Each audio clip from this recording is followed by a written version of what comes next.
My name is Bill Fontana, and I'm standing at the bottom of a spiral staircase leading up to the colonnade and the top of the San Francisco City Hall Rotunda. I work with sound as a sculptural medium, and I've been doing this since the late 1960s. I was interested in the City Hall here because of the remarkable acoustics that this large rotunda space creates. But the way I'm approaching the space is very different than what one might normally expect. In 1979, just shortly after moving to San Francisco, the very first sound piece I'd done was for the San Francisco Museum of Modern Art, which at that time was across the street from City Hall. It was a noontime concert where I set up these large speakers on the ground floor and second floor balconies of City Hall. And I was interested in making the space reverberate, as much as I could. Also using environmental sounds. Here in the year 2009, I've taken an opposite approach, and I'm doing something I'd never done before. I'm using ultrasonic emitters, which produce these laser beam-like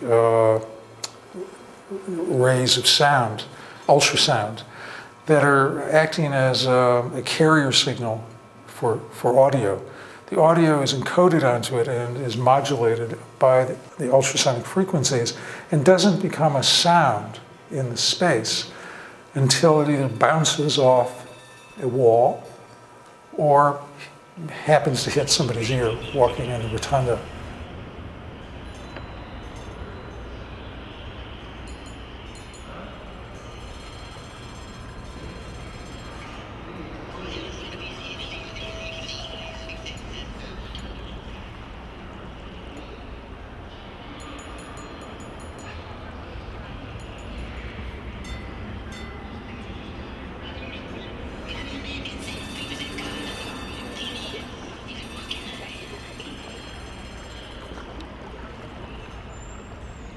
I have 4 ultrasonic emitters, which are 24-inch square flat discs that are mounted on 4-pan tilt heads that are slowly moving and aimed at the reflective surfaces in City Hall.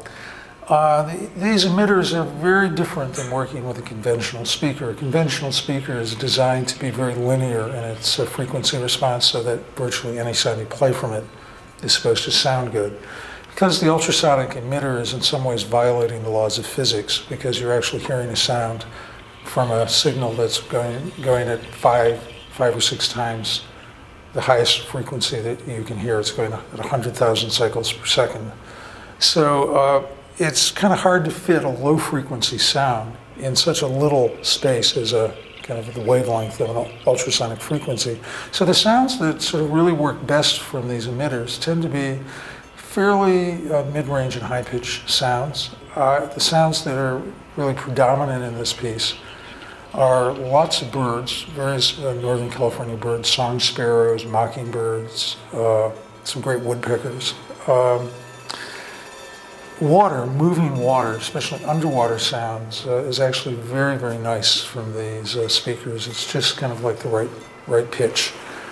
And there's a lot of moving water that is sort of softly kind of floating and hovering around in the City Hall Rotunda.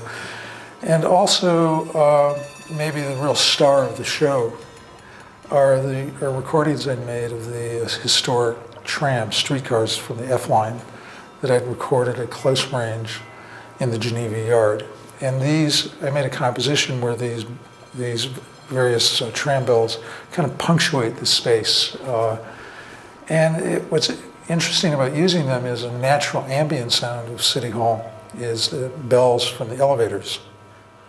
So you naturally have these soft elevator bells kind of sounding in the space, and then you've got these tram bells. But when you're walking around down there, none of these sounds reverberate in the space.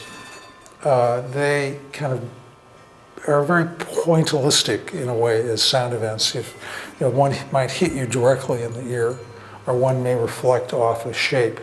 And as you walk around in the space, each person in the space is actually going to hear their own version of the piece. There's not like, John Cage used to say that every seat in the house is the best one.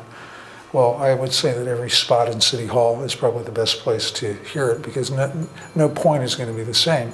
And because the sounds are moving and reflecting, it's really a kind of acoustical drawing, really, of the space.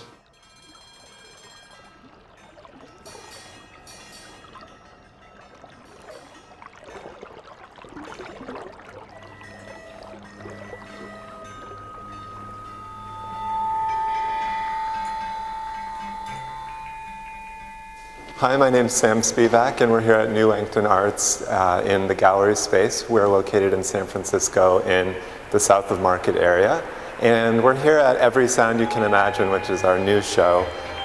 It's a rainy Friday morning, and we're just looking at some of these pieces, which are musical scores. And the idea is music as a form of drawing and visual notation. There are about 85 works in this show, which range from 1951 to 2007. New Langton Arts has been around in San Francisco since 1975. It's one of the original alternative nonprofit gallery spaces. And one of the main core ideas of New Langton has always been interdisciplinary art. This show is very much in keeping with that idea, because here you'll see dialogue between music as drawing, as poetry, as performance, as visual objects. So it's very much in keeping with the Langton idea.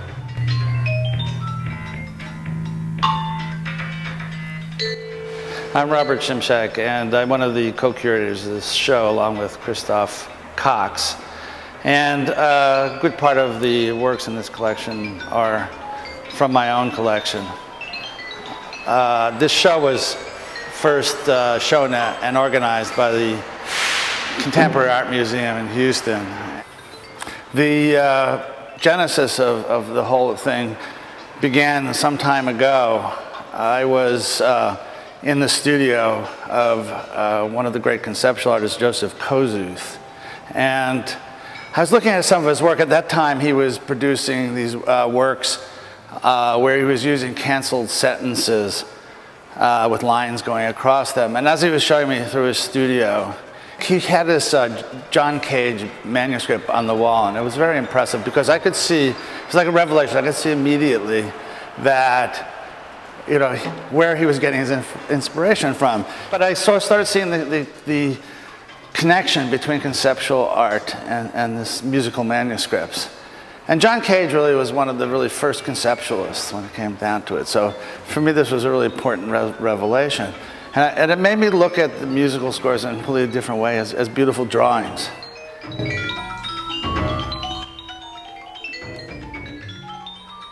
Even the most standard, scores are obviously open to a lot of interpretation. I mean, it's not like, I'm not a musician, but even I know that's true. So no two works are, it's conceptual works are like that, conceptual artworks. If you make the work, well, the next time you make the work, which it's not going to be the exact same work, but it is the exact same work. And the next time a piece of music is played, it's not going to be the same as the last time. No matter, it's going to be a different musician. It's got a slightly different style. Tempo might be, whatever. It's never the same. That's in a way that's different from looking at a fixed, like going to the museum, looking at a painting. In which case, the painting really is pretty much always the same. It's just your reaction to it may be different. Whereas in works like this, where the work doesn't exist in its own right, it exists as an idea, then it changes every time. The Big Radical Step by John Cage, of course, or Stockhausen, or some of these other people, Earl Brown, was to transfer the ability to the musician to make the music they wanted, essentially. So there's really two types of music here, or two types of scores here. There's the more conventional scores, and then there are these sort of scores as really almost abstract drawings that allow a lot of freedom. And then and it turns out that there are many ways to allow this. You can use whatever symbols you want.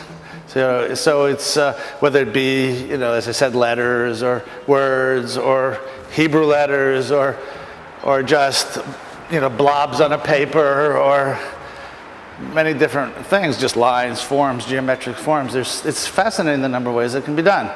When you have one of these traditional scores, I mean, you're supposed to play them theoretically the way they're written. But if you look at the premises of conceptual art, somebody like Lawrence Weiner, who sort of laid down the parameters. The work can be made or not made.